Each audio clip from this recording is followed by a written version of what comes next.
Hello नमस्कार साथियों, मैं डॉक्टर सुमित कड़वा आपका हार्दिक स्वागत करता हूं उत्कर्ष एग्रीकल्चर क्लासेस यूट्यूब चैनल पर। आज मैं हाजिर हूं आप लोगों के सामने एक नई वैकेंसी के बारे में जानकारी लेकर। जी हां साथियों, यह वैकेंसी जो है बिहार राज्य के अंदर आई है। तो चलिए जानते हैं क्या है वैकेंसी और इसके बारे में कुछ बातें। तो साथियों, यहाँ पे यदि देखें तो बिहार कर्मचारी चयन आयोग, ये जो वेटनरी कॉलेज पटना, यहाँ से देखा जाए तो एक वैकेंसी जो है क्षेत्र सहायक के पदों पर नियुक्ति हेतु विज्ञापन है और ऑनलाइन रजिस्ट्रेशन 25/4/2025 से 21/5/2025 यहाँ पर दे रखा है। क्या वेतनमान, क्या ग्रेड पे रहेगा इस वैकेंसी के अंदर? कुछ इंपॉर्टेंट चीज़ें, जैसे ग्रेड पे 1900 है, लेवल 2 की ये वैकेंसी है। शैक्षणिक योग्यता बड़ी इंपॉर्टेंट है ताकि आपको पता लगे कि कौन कौन इस वैकेंसी के लिए एलिजिबल हो सकता है। तो शैक्षणिक योग्यता है मान्यता प्राप्त संस्थान या विश्वविद्यालय से ISC, यानी जो इंटर किया हुआ होना चाहिए साइंस से। एक्चुअली यहाँ से देखें तो जो 12th पास है वो साइंस स्ट्रीम से होनी चाहिए एक तरीके से, चाहे साइंस मैथ हो चाहे साइंस बायोलॉजी हो, साइंस से होना चाहिए। और दूसरी बात, उनके पास कृषि डिप्लोमा हो, या तो इंटर किया हुआ हो या फिर कृषि डिप्लोमा हो। कृषि डिप्लोमा के समकक्ष किसी भी अन्य शैक्षणिक योग्यता को इस विज्ञापन हेतु योग्य नहीं माना जाएगा। या तो इंटर होनी चाहिए साइंस से या कृषि डिप्लोमा। इसके अलावा और कोई डिप्लोमा यदि किसी के पास है उसके समकक्ष, तो उसको इसमें योग्य नहीं माना जाएगा। तो जिनके पास एग्रीकल्चर का डिप्लोमा है उनके लिए बहुत ही शानदार वैकेंसी है। टोटल जो समूहवार व्यक्ति देखें तो आप वर्गवार यहाँ पे देख सकते हैं कैसे कैसे किसके अंदर कितनी है। मेन रूप से देखें अनारक्षित 79 है और महिलाओं के लिए 35% हॉरिजॉन्टल रिजर्वेशन के हिसाब से 28 जो है यहाँ पर पद है और टोटल पोस्ट महिलाओं के लिए है 67। इसके अलावा 4 पोस्ट स्वतंत्रता सेनानियों के लिए, मतलब जो उनके पोता पोती नाती नतिनी, उनके लिए भी क्या है, आरक्षित है 4 पद। साथ ही साथ यहाँ इंपॉर्टेंट बात यह है कि सब जो आप कहते हैं कि मिनिमम उम्र जो है क्वालिफाइंग की, वो तो 17 साल के ऊपर का होगा। अधिकतम कितना हो सकता है तो वह अलग अलग में आप जनरल के देखें 37 वर्ष, उसके बाद लगभग 40-42 साल तक जो है फॉर्म अप्लाई कर सकता है अलग अलग कैटेगरी के अनुसार। और कोई दिव्यांग अभ्यर्थी है तो उसको 10 साल की क्या मिलने वाली, इसमें छूट मिलने वाली। फिर यहाँ चर्चा करें आगे तो इसके अंदर और इम्पोर्टेंट बात आती है, वो ये है कि साहब परीक्षा की प्रकृति कैसी होने वाली है, एग्जाम कैसा होगा। तो एग्जाम जो होने वाला है वस्तुनिष्ठ प्रश्न इसके अंदर आने वाले हैं। और यहाँ पर देखें यदि 40,000 से ज़्यादा आवेदन प्राप्त होते हैं तो यहाँ एक इस बार क्लियरली विज्ञापन में मेंशन है, तो प्रारंभिक परीक्षा आयोजित की जाएगी। और यदि आवेदन प्राप्त होने पर प्रारंभिक परीक्षा एक से अधिक चरणों में आयोजित की जा सकती है, ये भी ज़्यादा ध्यान रखना है। आवेदन और ज़्यादा प्राप्त हो गए लाखों में तो प्रारंभिक परीक्षा कई चरणों में आयोजित की जा सकती है और विभिन्न चरणों में परीक्षा आयोजित किए जाने की स्थिति में परीक्षा परिणाम समानीकरण की प्रक्रिया अपनाते हुए तैयार किया जाएगा, यानी नॉर्मलाइजेशन अप्लाई किया जाएगा यदि अधिक पारियों में परीक्षा करवाई जाती है। तो प्रारंभिक परीक्षा वस्तुनिष्ठ प्रकृति की होगी और प्रारंभिक परीक्षा के माध्यम से जो कोटिवार उपलब्ध रिक्तियों के 5 गुना संख्या के बराबर अभ्यर्थियों का चयन जो है मुख्य परीक्षा के लिए किया जाएगा। यानी एक तरीके से कहें तो यहाँ कोटिवार का मतलब है कि कैटेगरी वाइज जो है 5 गुना अभ्यर्थी बुलाए जाएंगे। प्रश्न वस्तुनिष्ठ एवं बहुविकल्पीय होंगे। कुछ प्रश्नों की संख्या, कुल प्रश्नों की संख्या 150 होगी, यानी 150 प्रश्न यहाँ पर आने वाले हैं और प्रत्येक सही उत्तर के लिए 4 अंक दिए जाएंगे और 1 अंक क्या है, नेगेटिव मार्किंग, यानी इसका मतलब है इसमें नेगेटिव मार्किंग भी है। 150 प्रश्न के लिए समय सिर्फ 2 घंटा 15 मिनट की होगी, मतलब टाइम जो है 2 घंटे 15 मिनट ही मिलने वाला है इस एग्जाम में, तो समय बहुत कम है। प्रारंभिक परीक्षा में हिंदी इंग्लिश दोनों में पेपर आने वाला है। इसके अलावा तो अंग्रेजी, यदि भिन्नता कुछ होती है दोनों में से तो अंग्रेजी वाला प्रश्न मान्य होगा।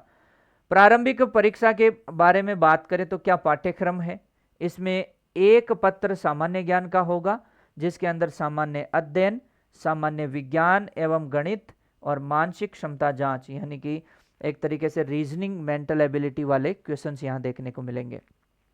150 सवाल होंगे।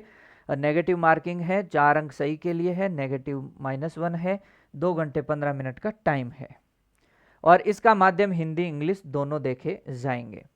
सिलेबस जो है आपका इसमें क्या क्या रहने वाला है उसके बारे में भी थोड़ी जानकारी दी हुई है कि प्रारंभिक परीक्षा का जो सिलेबस है वो उसमें सामान्य अध्ययन आएगा जिसमें प्रश्नों का उद्देश्य अभ्यर्थी के आसपास के वातावरण की सामान्य जानकारी, समाज के अनुप्रयोग, संबंध, वैज्ञानिक दृष्टिकोण, वर्तमान घटनाएं, दिन प्रतिदिन घटनाएं, पड़ोसी देशों के संबंध। तो इस तरीके से काफ़ी सारी जो चीज़ें हैं इसमें लाग लपेट कर दिया है। क्या शिक्षित व्यक्ति से अपेक्षाएं की जा सकती है, बिहार, भारत और इसके पड़ोसी देशों के साथ क्या रिलेशन, उनसे संबंधित क्वेश्चन पूछे जा सकते हैं। इसके अलावा समसामयिक विषय जो है वैज्ञानिक प्रगति, राष्ट्रीय अंतर्राष्ट्रीय पुरस्कार, भारतीय भाषाएं, पुस्तक, लिपि, राजधानी, मुद्रा, खेल खिलाड़ी, महत्वपूर्ण घटनाएं, तो ये पूछा जा सकता है। करंट अफेयर्स, भारत और उसके पड़ोसी देशों से बारे में जो रिलेशन है, पड़ोसी देशों का इतिहास है, भारत का इतिहास है, संस्कृति, भूगोल, आर्थिक परिदृश्य, स्वतंत्रता आंदोलन, भारतीय कृषि, प्राकृतिक संसाधनों की प्रमुख विशेषताएं, भारत का संविधान। इस तरीके से देखें तो राज्य व्यवस्था, देश की राजनीतिक प्रणाली, पंचायती राज, सामुदायिक विकास, पंचवर्षीय योजना और राष्ट्रीय आंदोलन में बिहार का योगदान, ये सब इसके अंदर शामिल होने वाले हैं।